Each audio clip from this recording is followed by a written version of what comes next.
اعوذ باللہ من الشیطان الرجیم بسم اللہ الرحمن الرحیم الحمد للہ رب العالمین باعث الانبیاء والمرسلین بارع الخلائق اجمعین ثم الصلاة والسلام علی سید الانام محمد وآلہ البررة الکرام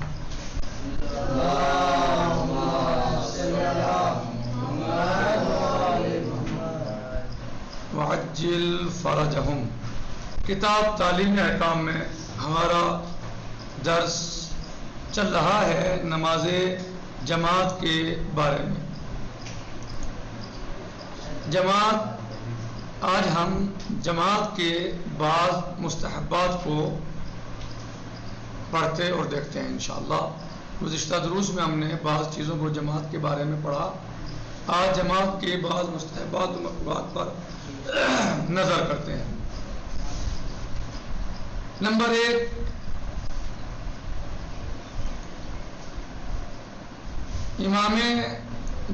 امام کے لیے مستحب ہے کہ اس کی جگہ صف کے درمیان میں ہو، اور اسی طرح پہلی صف میں صاحبان علم و تقوی کا ہونا بھی مستحب ہے۔ امام کی جو جگہ ہے وہ بیچ میں ہو، بالکل صفوں کے یعنی سینٹر میں، بیچ میں، اور جو امام کے پیچھے لوگ کھڑے ہوئے ہیں اور پہلی صف میں ہیں وہ مستحب ہے کہ صاحبان علم و تقوی ہوں، یعنی عالم ہوں اور متقی ہوں، پرہیزگار لوگ ہوں، وہ امام کے پیچھے ہونے چاہیے اور پہلی صف میں وہ لوگ ہونے چاہیے، یعنی مستحب ہے۔ پہلا کیا ہے کہ مستحب کا یعنی امام کا جو مصلی ہے پیش نماز کا، وہ صفوں کے کہاں ہونا چاہیے؟ بالکل بیچ میں ہونا چاہیے، یعنی جہاں صف کا آدھا ہو بالکل اس کے آگے وہاں مصلی بچھا ہوا ہو امام کا۔ اور اسی طرح پہلی صف میں صاحبان علم و تقوی کا ہونا بھی مستحب ہے، یعنی عالم ہوں، علماء ہوں اور متقی لوگ ہوں، پرہیزگار لوگ پہلی صف میں کھڑے ہوں۔ نمبر 2، صفوں کا منظم ہونا اور نمازیوں کے درمیان فاصلہ نہ ہونا بھی مستحب ہے، یعنی صفوں کا منظم یعنی ٹیڑھی پیٹھی نہ ہو کہ آدھی ایسے ہے تو ایسے ہے تو ویسے ہے، نہیں، بلکہ سیدھی ہو، صفیں بالکل منظم ہوں، مرتب ہوں، اور نمازیوں کے درمیان فاصلہ بھی نہ ہو، بلکہ بہتر ہے کہ آپ مل کے کھڑے ہوں ایک دوسرے سے۔ کیا یہ مستحب ہے؟ صفوں کا منظم ہونا اور نمازیوں کے درمیان فاصلہ نہ ہونا بھی مستحب ہے۔ یہ نہیں کہ ایک یہاں کھڑا تو دوسرا وہاں کھڑا، نہیں، بلکہ جو فاصلے کی حد بتائی گئی ہے وہ تو واجب ہی ہے، یعنی جو ہے آپ اتنے زیادہ فاصلہ کر دیں کہ جماعت ہی نہ لگے، صحیح، تو ایسا نہیں، بلکہ جتنا فاصلہ ٹھیک ہے اس میں بھی کم سے کم ہونا چاہیے، لوگ مل کے کھڑے ہوں باقاعدہ، صحیح، کیسے کھڑے ہوں؟ ایک دوسرے کے نزدیک کھڑے ہوں، بالکل جو ہے یہ مستحب ہے۔ نمبر 3،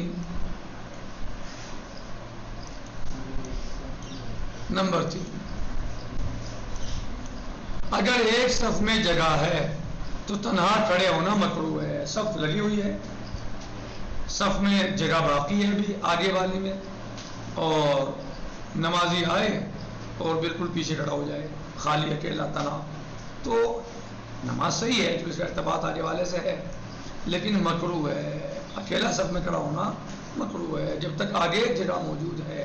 اگر آگے جگہ نہیں ہے تو پھر کوئی بات نہیں ہے، ٹھیک۔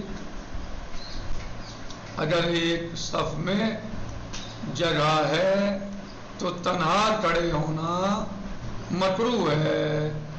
نمبر 4، مکروہ ہے کہ ماموم اتنی آواز میں ذکر پڑھے کہ امام تک آواز پہنچے۔ مثلا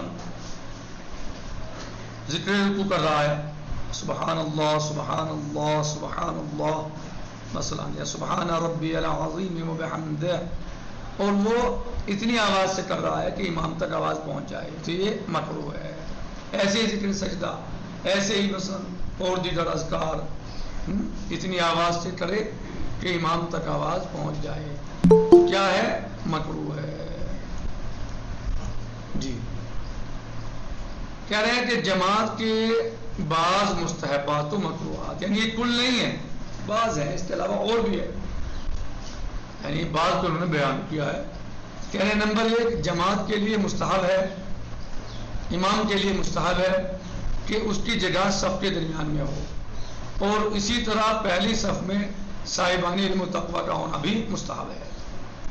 دوسرے صفوں کا منظم ہونا اور نمازیوں کے درمیان فاصلہ نہ ہونا بھی مستحب ہے۔ منظم سمجھ گئے، یعنی صفیں مرتب ہو، باقاعدہ نظام کے ساتھ ہو، ٹیڑھی بھی کی نہ ہو۔ اس کے علاوہ یہ آدھی صف ہے، اس کے پیچھے پوری صف کھڑی ہوئی ہے مثلا، تو یہ بے ربط ہو گئی، بے ترتیب ہو گئی، غیر منظم ہے صحیح، بلکہ پہلی صف پوری ہو جائے اور سیدھی ہو، اس کے بعد دوسری صف پوری ہو جائے، تیسری ہو جائے، جتنے بھی صفیں ہوں اس طرح۔ اگر نمبر 3، اگر ایک صف میں جگہ ہے تو تنہا کھڑے ہونا مکروہ ہے۔ نمبر 4، مکروہ ہے کہ ماموم اتنی آواز میں ذکر پڑھے کہ امام تک آواز پہنچے۔ یہ جماعت کے بعض مستحبات و مکروہات تھے جو اختتام کو پہنچ گئے۔ 28واں سبق نماز جمعہ اور نماز عید کے بارے میں ہے۔ 28واں سبق ہمارا نماز جمعہ اور نماز عید کے بارے میں ہے۔ 28واں سبق نماز جمعہ اور نماز عید کے بارے میں ہے۔ نماز جمعہ مسلمانوں کے ہر ہفتے ہونے والے اجتماع کا نام نماز جمعہ ہے، یعنی مسلمان ہر ہفتے جو ہے وہ جمع ہوتے ہیں جامع مسجد میں، جو نماز ظہر کی جگہ ہوئی ہے، یعنی نماز ظہر پڑھ لیں یا جمعہ پڑھ لیں، یعنی کافی ہے، ایک پڑھ لیں کوئی سی بھی تو کافی ہے۔ اور یہ مسلمانوں کا ہر ہفتے ایک اجتماع ہے، اسے انشاءاللہ اس کے مسائل آئیں گے۔ اور ہمارے یہاں بالخصوص یعنی مذہب اہل بیت علیہ الصلوۃ والسلام میں جمعہ تقریباً 5-5.5 کلومیٹر سے کم پر دوسرا جمعہ واقع نہیں ہوتا، یعنی 2 جمعوں کے درمیان 5-5.5 کلومیٹر کا فاصلہ ہونا چاہیے، ورنہ جمعہ نہیں ہوگا۔ تو یعنی تاکہ لوگ اطراف کے آس پاس کے اتنے ایریے کے لوگ ایک مسجد میں جمع ہوں اور وہاں پر جو ہے وہ ان کو ہدایت کی جائے، دین کی، دنیا کی، عبادت کا سلیقہ، دنیا میں جینے کا سلیقہ، رہنے کا طریقہ، یہ سب چیزیں جو ہیں وہ بتائی جائیں۔ امام خطیب نماز جمعہ جو ہے وہ خطبے میں سب چیزیں بیان کرے۔ اس کے علاوہ اتنے علاقے کے لوگ جو ہیں اس ایریے کے 5 کلومیٹر یا 5.5 کلومیٹر مثلا ایریے کے لوگ جو ہیں ایک جگہ جمع ہوں اور آپس میں ایک دوسرے سے ملاقات کریں، حال احوال پرسی کریں نماز کے بعد۔ صحیح، ظاہر ہے 5 کلومیٹر جو ہے یعنی بہت سارے گاؤں آ جاتے ہیں اس ایریے میں، 5 ادھر 5 ادھر 5 ادھر، یعنی چاروں طرف 5 کلومیٹر بن جائے تو سینٹر میں جمع ہو رہے ہیں مثلا، تو اس میں یعنی کافی لوگ آ سکتے ہیں۔ تو اس میں ایک دوسرے کے احوال پرسی نماز کے بعد، خیر خیریت، ان کے امور معلوم کرنا، ان کی زندگی کے بارے میں معلوم کرنا، ان کی مشکلات کے بارے میں معلوم کرنا۔ کہہ رہے ہیں کہ نماز جمعہ کی اہمیت، امام خمینی رحمۃ اللہ تعالی علیہ اس کے سپریم لیڈر تھے، ان کی امام خمینی رضوان اللہ تعالی علیہ نماز جمعہ کی اہمیت کے سلسلے میں یوں تحریر فرماتے ہیں: نماز جمعہ میں 2 خطبے حج اور نماز عیدین کی طرح مسلمانوں کے بڑے اجتماعات میں سے ایک ہے نماز جمعہ، لیکن افسوس کا مقام ہے کہ مسلمان اپنی غفلت اور جہالت کی وجہ سے اس عبادت کے اہم سیاسی فائدوں سے ناواقف ہیں، جبکہ کوئی انسان اسلام کے ملکی، سیاسی، سماجی اور اقتصادی اکنامک یعنی احکام کا مختصر مطالعہ کرنے کے بعد اس بات کا اندازہ لگا سکتا ہے کہ اسلام دین سیاست ہے، اور جو بھی دین کو سیاست سے جدا تصور کرتا ہے تو وہ ایسا نادان ہے جسے نہ تو دین کی شناخت ہے اور نہ ہی وہ سیاست کے مفہوم سے واقف ہے۔ بہرحال یہ ہمارا آج کا درس تھا، آج ہم یہ پر اکتفا کرتے ہیں، باقی انشاءاللہ کل آئے گا۔